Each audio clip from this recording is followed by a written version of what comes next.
혹시 이런 열쇠를 보신 적이 있나요? 캐나다 은행의 VIP가 되면 받을 수 있는 세이프티박스 열쇠입니다.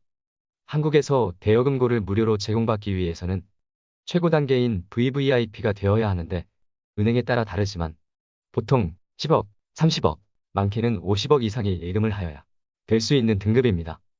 캐나다는 과연 어떨까요? 대부분의 은행이 3만 불에서 5만 불 정도의 예금으로도 은행의 VIP가 될 수 있으며 대여금고까지 보증금 및 사용료 없이 제공받을 수 있습니다. 대부분의 캐나다 사람들은 저축을 하지 않기 때문에 그 정도의 예금으로 캐나다에서는 엄청나게 많은 금액을 예금한 최우수 고객이 될 수 있다는 이야기가 됩니다. 한국에서는 정말 적은 월급으로도 월에 적게는 몇십만 원씩, 많게는 100만 원 이상씩도 저축을 하는 습관을 가진 청년들을 주변에서 어렵지 않게 찾아볼 수 있습니다.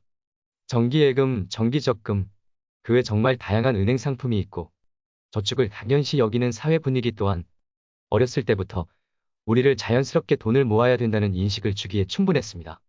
이는 한국이 100년도 안 된 가까운 과거에 전쟁으로 가난을 겪은 탓도 있어 보이는데 이렇게 모두가 저축을 하는데도 불구하고 한국의 노인 빈곤율은 OECD 국가 중 항상 탑을 지키고 있습니다. 2017년 자료이긴 하지만 한국은 노인 빈곤율이 2등인 미국의 2배, 캐나다의 3배 이상 차이 날 정도로 현저하게 높은 수치를 보여주었습니다.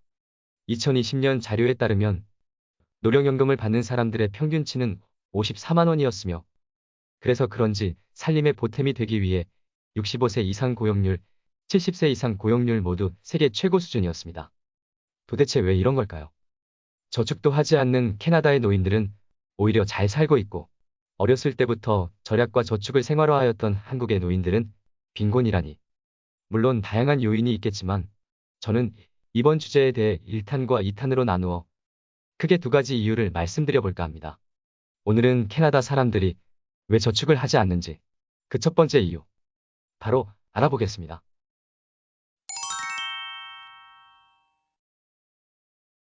첫 번째 이유, 캐나다의 연금 덕분인 것 같습니다. 많은 사람들이 꿈과 환상을 가지고 있는 부분이기도 하죠. 이미 많은 캐나다 유튜버분들이 캐나다 연금에 대해 다루어 주셨으니 저는 최대한 간단히 핵심만 다뤄보도록 하겠습니다.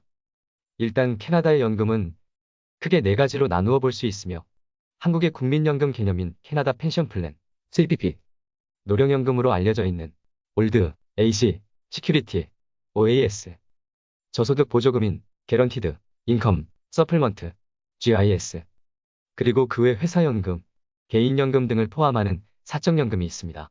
이 네 가지 중 한 가지만 받게 되시는 게 아니라 누적으로 받게 되십니다. 1번, GPP. 캐나다에서 노동활동을 하면 세금과 함께 자연스럽게 빠져나가는 국민연금으로 60세부터 수령 가능합니다. 연봉에 따라 내는 금액이 달랐으므로 그에 따라 차등 지급되는데 65세 기준 최대 1203.75달러를 월마다 수령하실 수 있습니다. 평균적으로 619.75달러를 받는다고 합니다. 2번, OAS. 65세부터 받을 수 있으며 캐나다에 10년 이상 거주한 사람만 받으실 수 있습니다.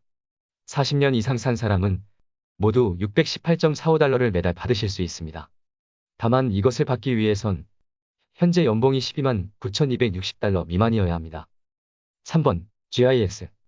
이 또한 65세부터 받으실 수 있으며 연봉이 18,744달러 이하여야 합니다.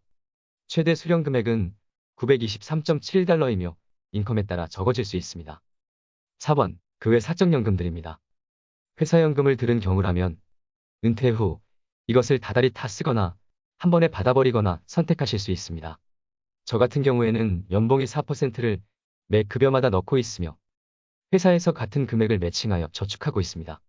RRSP 같은 개인연금을 너무 많이 넣으면 불이익이 있는데 그 이유는 이로 인해 나중에 탔을 때 인컴이 올라가 버리기에 꽁돈으로 받을 수 있는 GIS를 깎아먹을 수 있기 때문입니다.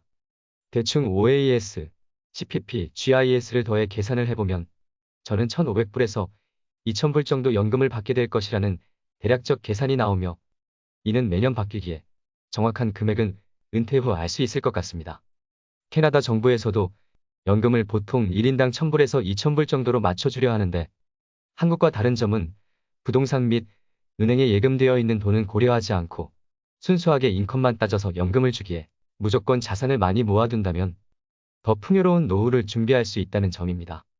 한국보다는 상대적으로 높은 연금과 안정된 사회보장제도가 낮은 노인 빈곤율과 저축을 반드시 해야 된다라는 강박관념을 갖지 않아도 되는 사회를 만드는데 큰 영향을 준 것으로 보입니다. 그렇지만 연금에 대해서는 이 정도에도 부족하다는 의견도 종종 나오고 있으며 나라에서 주는 1, 2, 3번의 연금만으로는 부족하기에 사적연금을 반드시 챙겨야 한다고 주장하는 사람도 꽤나 있습니다. 고로 캐나다 사람들이 저축을 하지 않는 이유로 캐나다 연금만을 믿기엔 부족할 수 있다고 생각하여 다음 영상에서 정말 핵심인 두 번째 이유를 말씀드리겠습니다. 오늘도 영상 봐주셔서 감사합니다. 구독과 좋아요는 더 나은 영상 제작에 큰 도움이 됩니다.